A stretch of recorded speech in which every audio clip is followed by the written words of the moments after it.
the number of games he's had to play. What does this say to you? Well, here's the thing, and I should explain. I don't just work with sportsmen, I work with businesses and individuals right across the board, because the principles that affect performance are the same. From the playing field to the boardroom to the bedroom, it's the same principles that affect them.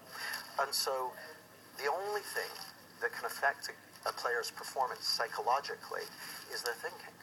So, for instance, we've got one player who's been goalkeeper in a bunch of games, and he says his psychology is affected. We've got another goalkeeper who's been a player in a bunch of games, and he's thriving on it. The only thing that can be affecting his performance psychologically is his thinking.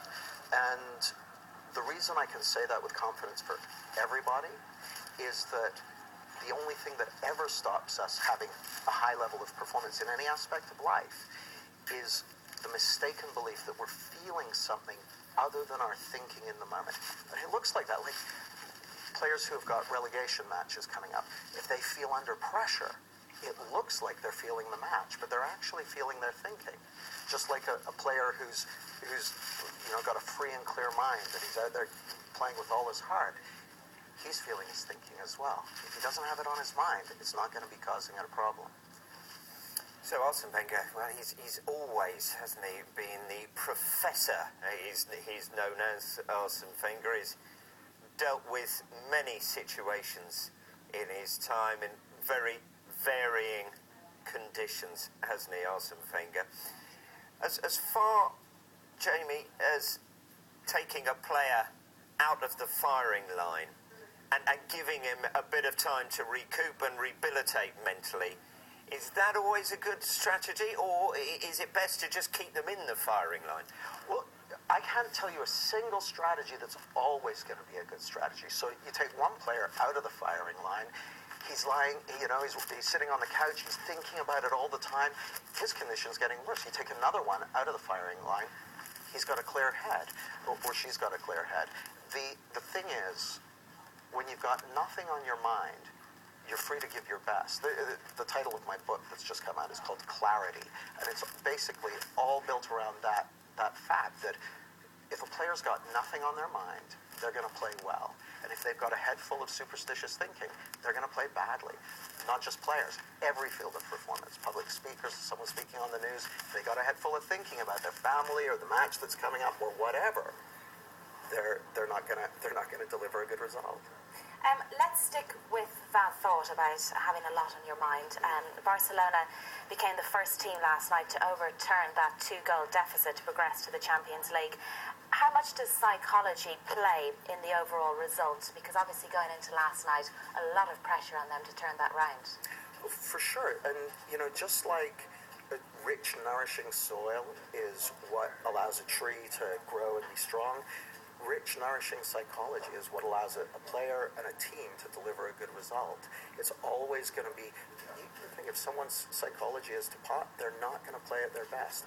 And if someone's psychology, if they've got a free and clear mind, if they're not bound up and they're thinking about next week or last week or next month or next year, they're going to deliver a good result. What about having Lionel Messi on your team? Obviously, that's going to be, a strong card for you going onto the field. But in terms of a player's mentality when they're about to face Messi, how would you prepare players for that? The best gift that I could give a player who's going to be facing Messi or any super strong player is to have nothing on their mind. Because the only thing that can get in their way when they're facing a player with that strength is they're thinking about, what if it goes wrong? Just here in this footage, we saw Milan's players last night trying to foul Messi towards the end. Is this to you a sign of loss of control, lack of discipline, just frustration setting in for them? Well, it's a sign that they're bound up in their thinking. Everyone knows that's not how you play. And so if they're falling into that, it's because they're bound up in angry or anxious or insecure thinking. Let's call it insecure thinking. Someone who's pulling moves like that is like a bully at school. They're insecure, bottom line. Can you use those secure thinking? I hear what you're saying about having a clear mind and having nothing on it, but can you use things on your mind to a positive? I'm thinking about Barcelona, their coach Tito Vilanova, has been suffering from cancer. He's been sending them inspirational messages from where he's been receiving treatment in New York. Their mind is full of that. Can they use that as a positive and say to themselves, right, we're going to go out and do this for Tito Vilanova? Is that a positive way to use things on your mind? Well, it could be, but here's the thing. When they're on the pitch, thinking about him in his hospital bed isn't going to help them. It may be useful in getting them out there, but the only thing that's going to help them deliver a high performance is being in the moment. You know, I remember watching, I think it was Euro 96, Gaza pulled this extraordinary shot, like sort of flipping up in the air. There's no way he could have been thinking a single thing while he was doing that. No way. Against Scotland. Oh, yes, I remember it well. I think Incredible. I think the Scots might as well. That's the difference. They'll have that on their mind now. Interesting, because from what I hear you saying, is actually the manager's halftime team talk counts for nothing. Because you want them to go out there with a clear mind. He'll be giving them all these instructions. They'll be going out there thinking, I've got to drop back on the winger. I've got to send him onto his left foot. Oh, my goodness. Where actually you want it to be clear. Well, I think that's a great point. But here's the thing. The manager's team talk, if it gets his players more connected with who they really are, just to take a quick detour,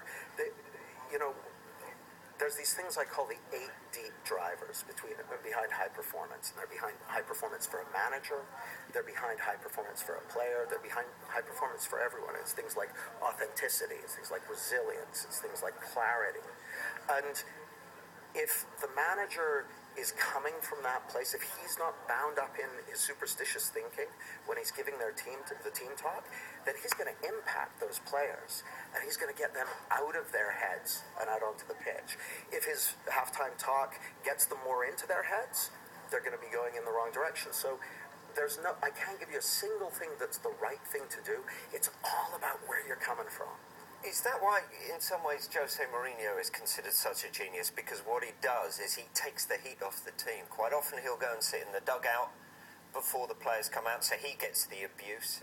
He will come out after a match and say something outrageous so that the journalists don't analyse too much what's gone on during the game. Those little tricks, is that what you're talking about? That's one way of doing it, but I don't want to say it's never the right thing to put the heat on, because in some situations it is. The manager who's connected with their wisdom, who's connected with who's got a clear head, they know what to do. This is the thing. When you've got nothing on your mind, when you get clarity, you know what to do in the moment. When you got a lot on your mind, you don't know what to do in the moment. So the key is to get clarity. We spoke about Wojciech Szczesny and Arsene Wenger's situation with him. What about Wayne Rooney, who was dropped for the biggest game of Manchester United's season last week? How does that affect a player's mindset, and maybe a player that considers himself the main man at the club? Well, the effect's going to be this. If he makes a bunch of meaning from it and gets insecure about his situation, then he's going to feel insecure. If he's just like, well, that's just the name of the game. Some games you play, some games you don't. Sometimes you get dropped, sometimes you don't. Then he'll be fine with it. His well-being, his security, his confidence going forward is going to be 100% a reflection of his thinking. So, another story doing the rounds here, Paolo Di Canio potentially on his way to Reading to be there. He's known as a vivacious, loud character. He's always stalking around on the touchline. He's almost a sideshow spectacle as well. He's part of the entertainment. What does that say to his players? And what does that mean when he perhaps steps up to the Premier League? Can he still do those things on a higher stage? With Di Canio, it's all going to be about where he's coming from. So the things that work for him might not work for someone else, and the things that make sense to him in his current role may not make sense when he steps up to the Premier League. But it's all about those deep drivers again. One of the things, if you watch Di Canio, he's clearly passionate. He clearly believes in what he's doing. So there's authenticity there. There's clarity there. If you look at someone who's not got those qualities, who's not connected with it, they could do all the same things as Di Canio, but they're not going to get the same result because it's not an expression of who he actually is. But how exactly does that? I mean, we've seen some of the clips there, and he's showing his emotion. How does that inspire your team? Well, the funny thing is, it's like the halftime talk. If it's coming from somewhere real, and you have a connection with your players, and your players can feel that connection, and you have clarity, then your players are going to connect with that. They're going to feel that connection. They're going to feel that spirit, that team spirit. So if it's real and they're connected with it, and he's got that connection with his players, they'll be lifted by it because they'll have less on their mind. Again, if it's giving them more on their mind, they're not going to play well. If they get clarity, they're going to play better. Jamie, I want to play a bit of fantasy football now. I want to put you in charge of a combination of Aston Villa and QPR ahead of the big game at the bottom of the table. Both teams know they have to win this.